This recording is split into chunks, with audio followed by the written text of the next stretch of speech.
Sa pagbaba ng Diyos mula sa langit dito sa daigdig, magwawala ang tubig sa mga karagatan. Lilikha ito ng maraming tsunami at mga malalaking tsunami para linisin ang buong daigdig.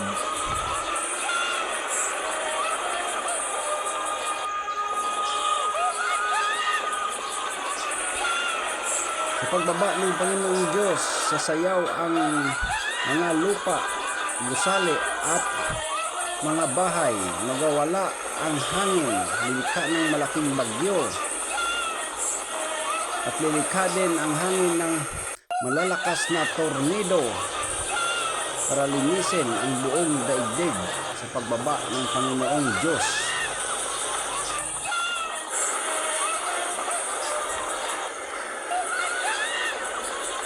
Mag-aapoy ang hangin para linisin ang buong daigdig.